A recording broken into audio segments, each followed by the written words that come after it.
Well, it's obviously much quieter than it was exactly a year ago. People are now being processed, they're coming through, and the British and American soldiers are working together trying to keep these calm. These people here, have a look.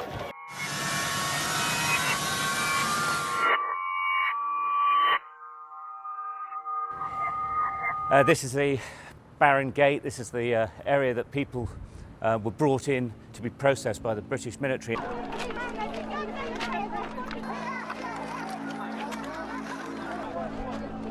Still a restricted area.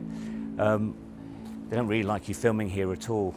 And just beyond here you can see, and it's hardly changed in a year, the canal where a lot of people were killed in a suicide bomb attack, which basically brought this rather chaotic evacuation to an end.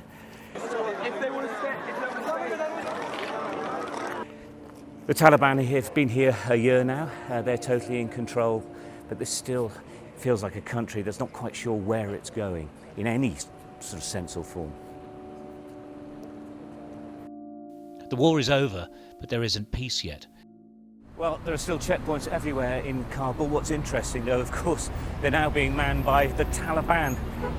And they're still using the paraphernalia and equipment that the foreign forces put in, the blast walls, security blocks, etc. And 1 year on, while ostensibly there's no war here anymore, security is still very, very high.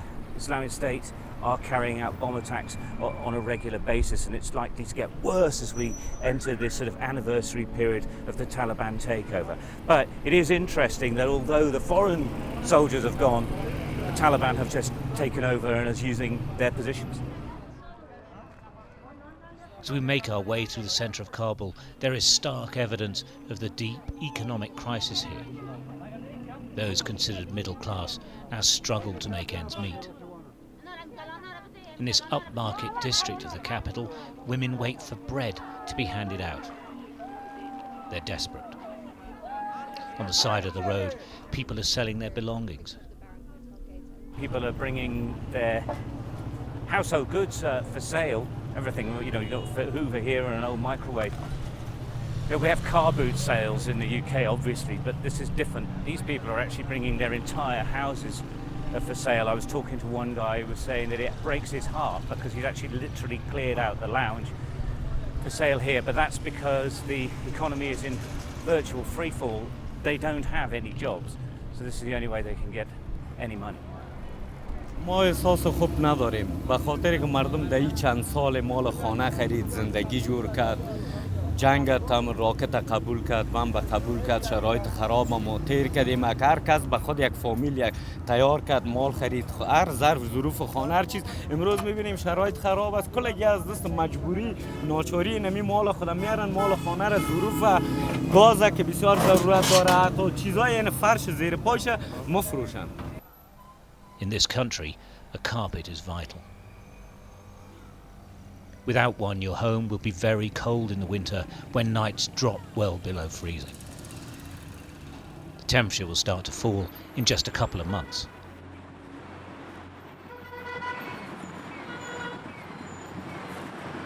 The withdrawal of foreign aid and freezing of Afghanistan's assets has plunged the health service into a daily crisis. Here at the Indira Gandhi Children's Hospital, the doctors are fighting a medical emergency every hour.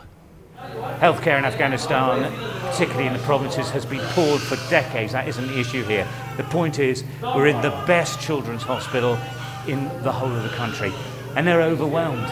They just don't have the resources, they don't have the money, they don't have medicines, and many of the children who come here are simply going to die, not because they couldn't be treated, but because there is no way of treating them. They need international community help.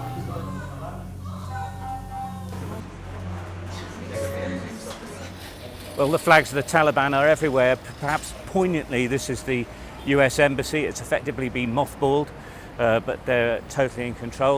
This is ISAF headquarters. I used to come here constantly. The interesting things, we've been here for about 10 or 15 minutes filming and nobody stopped us. A year ago, that wouldn't have been allowed. In fact, for the tens of years that I came here, you would never have been able to stop and film here. It's sort of really interesting how things have changed. Outside the now empty foreign embassies of the Green Zone, we met some men from Helmand. They're here to celebrate the Taliban takeover. Did you ever think this day would come where you'd be celebrating 1 year on from the takeover? Did you ever think this would happen?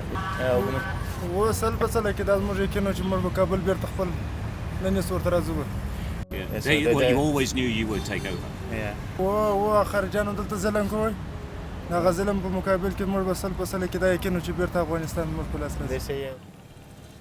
The Taliban and its supporters may be celebrating, but for others here, life is only getting harder.